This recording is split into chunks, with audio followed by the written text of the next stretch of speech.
Hello YouTube, welcome to the inaugural video of Second Rate Shooter. My name's Eric and I'm going to be reviewing the M&P Shield, a gun that I've carried for almost 5 years. But before I do that, why don't I tell you about my plans for the channel moving forward. A lot of my videos will be reviews of optics, lights, holsters, and guns. Also on the channel, I'll likely discuss bills and court cases that relate to the Second Amendment. Ultimately, I guess this channel's a way of sharing my hobby and passion with you guys. Guns, and the right to keep and bear them. I'm going to be reviewing two pistols today, both first generation, but one has a safety and one does not.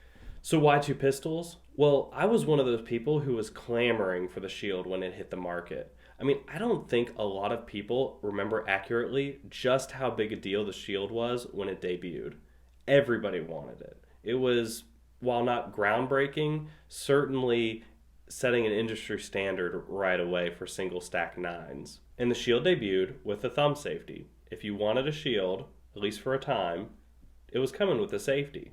And I prefer guns without thumb safeties, so when a safety-less model came out, I was on board. So I bought each pistol after that model soon became available. I've had them for a number of years. So now I have two of them, and I've modified them over the years. In two of the magazines I use for carry, I have included mag guts, followers, and springs. This increases capacity by 1 round while retaining the factory base plate. So no added footprint, and yet we get an extra round. So that really is a nice touch.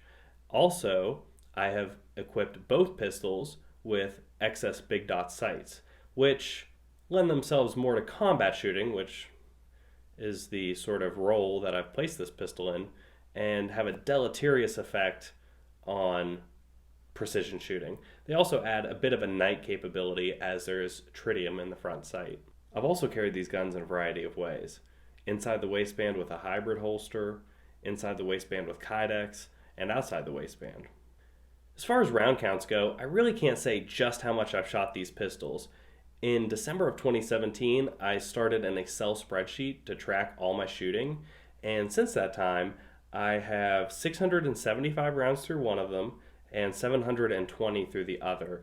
Now, I estimate that I have 1,000 through each of them prior to that date, and that would bring my total up to 3,400 through Shield pistols. As far as reliability goes, both guns were very reliable. They're not extremely reliable, however, because I estimate there to be 10 to 12 malfunctions over my time with them. Now, most of those came with aluminum case, and I don't consider aluminum case to be game time ammo, if you will. It's more for the range, just to save money. I would never trust my life to aluminum given any other option. And, I've had no problem with hollow points. I do recall one brass stovepipe, but in 34 to 3,500 rounds, I think that's a pretty good track record. I anticipate that most of the people watching this review of a first generation Shield are looking at it as a used option, and as a used gun, I can highly recommend it. I think it's a great, reliable platform. It's got a huge proven track record, great aftermarket support. The one negative about this gun is the grip texture or lack thereof, and that can be easily remedied by grip textures that are, again, readily available for it. Holsters are super easy to find, and I anticipate that you can pick this gun up for $250 or less, and it should be good to go. You have the option of a safety or not, depending on your liking, and I just give it 2 thumbs up over my years of experience with it.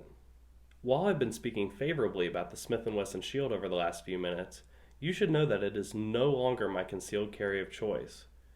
And that is not because of the lack of grip texture or the mediocre trigger or the lack of standard night sights. It's because of capacity. It's 2020, and while the Shield might not be obsolete, the fact of the matter is it is no longer state of the art. There are guns that are more or less the same size and weight that carry significantly more rounds. Now don't get me wrong, I do carry my Shield on occasion. If my new concealed carry has been fired at the range and is yet to be cleaned, whether it's a couple hours or a couple days, for that time I do carry the Shield. So at the end of the day, the Shield's a good gun. It's just old. Again, this is my first YouTube video, so subscribing would really mean a lot. I hope you guys enjoyed the content, from my channel name to my intro music. I'm sure you could tell that I don't take myself very seriously and I like to have some fun. So if you're interested in this sort of content, I urge you again to hit the subscribe button. It'd really mean a lot. Not only am I a second-rate shooter, I'm a third-rate speaker. So thanks for sticking around to the end of the video.